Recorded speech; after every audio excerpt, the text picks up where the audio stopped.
Paul. Comment vous est venu le goût de la... Je vois souvent un type de commentaire sur mes publications ou sur les publications d'autres fit girls. Je déteste ce mot, mais bon, au moins vous me comprenez. Ou sur les publications de fit boy. Ah bah oui, bah écoute, l'égalité des sexes, c'est aussi partager les titres bien kikou et super minables. Je vois pas pourquoi il y aurait que les filles qui seraient affublées de ce titre qui n'est pas du tout crédible. Les commentaires dont je te parle viennent de plein de petits gens qui se sentent hyper démotivés et qui disent des trucs du genre: je serai jamais comme ça, j'y arriverai jamais. Ou pire, quand je vois ça, j'ai même pas envie de commencer le sport, je sais que j'atteindrai jamais ça. Et il faut absolument qu'on revoie les bases ensemble les gars, parce que ça c'est tout à fait intolérable. Je ne veux plus lire sur mes posts que je démotive les gens, c'est pas mon but. Donc en premier on va parler des vraies bonnes raisons de faire du sport. Tu veux changer ton corps ? Ok. Mais pour devenir Jen Selter? Non! Tu ne seras jamais Jen Selter. Tu n'as pas son visage, tu n'as pas sa morphologie, tu n'as pas la même couleur de peau qu'elle, tu n'as pas l'exacte même pointure de chaussure qu'elle, tu n'as pas son ADN, tu n'es pas Jen Selter, tu es toi. Et toi, tu es super ma chérie. Il faut que tu élimines tout de suite de ta tête l'envie de ressembler à quelqu'un d'autre et que tu la remplaces par l'envie de devenir la meilleure version de toi-même. En plus, tes objectifs vont probablement varier et évoluer avec le temps. Comme une grosse narcissique, je vais prendre mon parcours comme exemple pour que tu comprennes peut-être un peu mieux. Au début, quand j'ai commencé la muscu, c'était surtout pour remuscler mes jambes, pour pouvoir continuer à marcher, mais c'est une très longue histoire, donc je t'invite plutôt à regarder la vidéo sur le sujet qui doit apparaître quelque part vers le haut. Je croyais que tous les youtubeurs faisaient cette vanne et que c'était faux, mais en fait c'est vraiment compliqué de savoir de quel côté ça va apparaître. Et quand j'ai commencé, j'ai tout de suite adoré la sensation de m'entraîner. Et c'est le plus important. Si tu n'aimes pas la muscu, que ça t'emmerde et que tu n'en tires que de la douleur, résigne tout de suite ton abonnement et cours dans une autre salle d'un autre sport pour t'inscrire dans un sport qui t'amuse. Si tu ne t'amuses pas, que tu n'aimes pas le sport que tu fais, mais je te garantis que tu vas abandonner à un moment. T'es même pas payé pour le faire. Et la muscu n'est pas, mais alors là, pas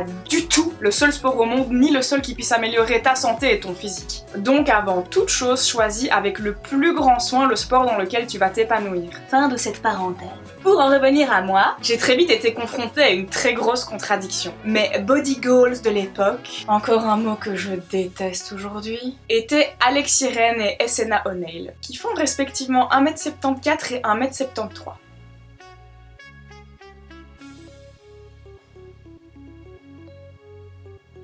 Ça devient long. Et je n'atteindrai jamais leur corps. Jamais. Jamais, jamais, jamais, jamais, jamais. Jamais. Je fais 1m62, j'ai tendance à prendre du volume musculaire et mon tour de taille est bloqué à cm et je ne pourrai plus jamais le diminuer sans mettre ma santé en danger. PS, tu peux aller voir ma vidéo sur le tour de taille et sur le pourquoi on peut pas la baisser plus que ça, elle va apparaître quelque part là-haut, enfin je vais pas te faire la blague à tous les coups, t'as compris je crois. Petite parenthèse, désolée je fais beaucoup trop de parenthèses. J'ai bipé mon tour de taille parce que les chiffres c'est le démon.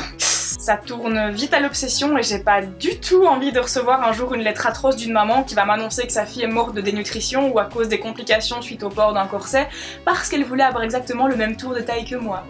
Non, non, non, je n'ai pas envie, non. Tu n'entendras jamais sur cette chaîne le nombre de calories que je mange, mon tour de taille, le poids que je pèse, mon tour de cul, rien de chiffré. Parce que je n'ai pas du tout envie de prendre le risque de créer des obsessions à qui que ce soit qui puisse regarder ma vidéo. Et les chiffres, c'est le démon! Ben ouais, si c'est pour hurler à la caméra, viens au moins dire bonjour. Mais non, je préfère me frotter le menton contre les meubles. Viens, chaton, sans mon doigt. Viens dire bonjour à la caméra. Fin de la parenthèse. Tu commences à comprendre le souci, mais la contradiction était bien plus profonde qu'une simple différence de morphologie entre mes goals et moi. Ce que j'aimais faire à la salle, ce que j'aimais sur moi et ce que j'aimais sur les goals que je voulais atteindre n'étaient pas du tout en accord. Mes body goals auraient nécessité que je perde beaucoup de poids pour m'en rapprocher, autant en graisse qu'en muscles, sauf que moi je commençais à bien aimer le fait d'avoir des muscles. Mais je ne me trouvais pas assez mince en comparaison avec mes modèles. Et sur le côté, j'ai toujours adoré me dépasser à l'entraînement, surtout en termes de charge, et ce n'est pas du tout compatible avec le type de corps que je cherchais à atteindre, non non non. Si j'avais voulu me rapprocher du physique d'Alex Irene, j'aurais pu faire une grosse croix sur la muscu, en tout cas sur la façon dont j'aimais la pratiquer. Donc avec le temps, j'ai dû réfléchir à mes vrais objectifs, j'ai réalisé que je ne ressemblerais jamais à ces filles, et donc j'ai dû éliminer cet objectif. Je t'avoue que ça n'a pas été super facile. Par contre, il y avait une bonne nouvelle. Ce que j'aimais faire à la salle et ce que je commençais à apprécier sur moi, la masse musculaire, était tout à fait compatible. Oui, joie. J'ai donc commencé à chercher sur les réseaux des filles qui se rapprochaient un peu plus de mes nouveaux objectifs, qui se sont transformés petit à petit avec le temps en objectifs de performance et non plus en objectifs de physique. Mon feed a radicalement changé de ça en ça.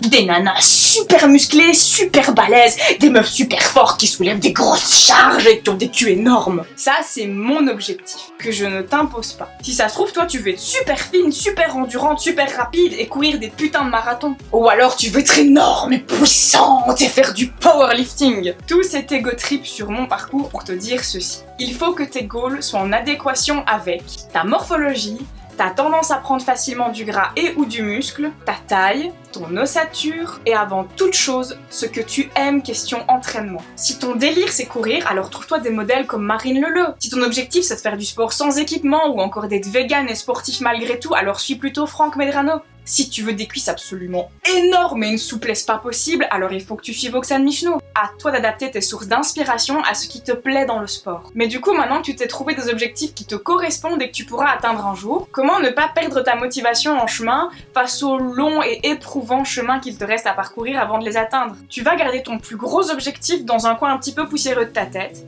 mais c'est plus pour ça que tu devras te lever tous les matins et prendre le chemin de l'entraînement. Oublie-le un petit peu pour l'instant.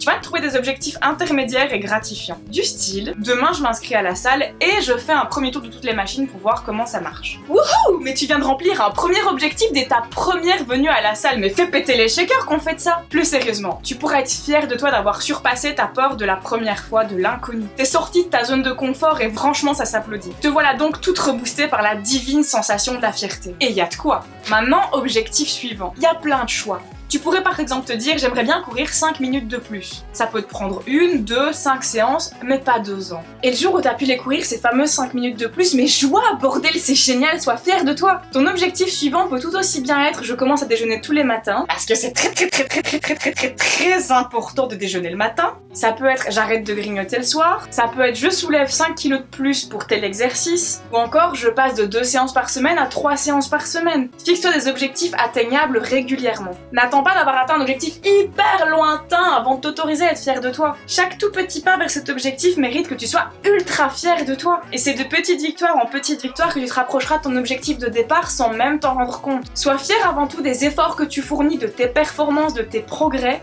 et ton reflet dans le miroir suivra. Ton apparence ne doit pas être ta seule source de motivation et de fierté. Il y a des jours avec et des jours sans, même les modèles que tu admires le plus, même les femmes les plus belles sur Terre ont des jours où elles se trouvent affreuses sans aucune raison particulière. Regarde, même Pipoun, je suis sûre qu'il se trouve moche par moments, alors qu'il est superbe. C'est la vie, c'est parfois un peu nul, et ça peut être totalement décourageant si c'est ta seule source de motivation. Alors qu'au contraire, tes performances ne feront que progresser, alors base-toi là-dessus. Pour encore parler d'elle, oui, je l'admire beaucoup. Est-ce que tu crois que Marine Leleu s'est levée un matin en se disant « Tiens, j'aimerais bien faire un trajet de Londres à Paris en courant, puis en nageant à travers la Manche et puis en faisant le reste à vélo, dis donc. Allez, on va faire ça, c'est chouette, non? Non, et s'il l'avait fait, elle aurait peut-être abandonné en cours de route. Elle s'est levée un beau matin en se disant waouh, mais je vais courir 5 km. Puis quand elle a réussi, elle s'est dit allez, je vais tenter les 10. Puis un jour, elle s'est dit qu'elle voulait faire 10 km de vélo, et puis 15, et puis 20. Jusqu'au jour où elle s'est dit vas-y, je vais tenter un marathon. Vas-y, je vais tenter un half Ironman. Vas-y, je tente le Ironman, soyons fous. Elle a probablement dépassé depuis très longtemps ses premiers objectifs, mais elle continue petit objectif après petit objectif. Enfin, dire petit objectif en parlant d'elle, c'est un petit peu bizarre, parce que bon, la fille, elle en impose un petit peu. Donc de petits objectifs en petits objectifs, elle continue à avancer. Tout au long de ton parcours, tes objectifs ultimes vont probablement changer et évoluer. Parfois, on commence le sport en se disant « Ah bah dis donc, je ferais bien un marathon » et en cours de route, tu te rends compte que t'es beaucoup plus attiré par une compétition bikini. Ou le contraire. Prends chaque petit progrès comme une grande victoire. Il faut pas regarder le sommet du mont Everest tout là-bas à 8000 mètres, il faut regarder la boutique dans laquelle tu vas acheter tes premières chaussures d'alpinisme. C'est en te levant un matin en te disant aujourd'hui je squatte 5 kilos de plus qu'un jour tu te réveilleras un beau matin avec le cul de sommeuré sans même te rappeler de comment t'en arrivé là. Tout ce dont je viens de parler est forcément applicable à plein d'autres domaines. C'est un peu le même principe que de dire n'attends pas d'avoir ton diplôme pour être fier de toi, sois fier de toi à chaque examen réussi. Je pense qu'en règle générale quand on va atteindre des gros objectifs, tu peux le garder dans un coin de ta tête un petit peu poussiéreux et pas trop y faire attention,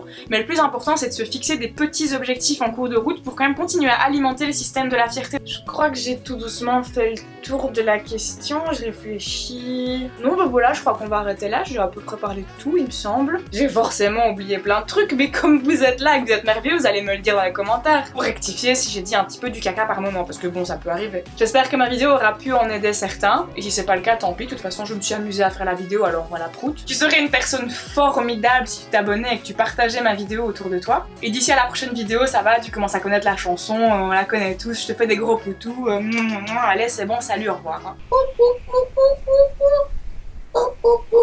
les oreilles. Oh non, tu as baillé. Oh, c'est le petit bibou de maman. Oui, il est beau. Il est plus beau que les fesses de son oreille. Oui, tu es orange et tu détestes le monde, on dirait Donald Trump.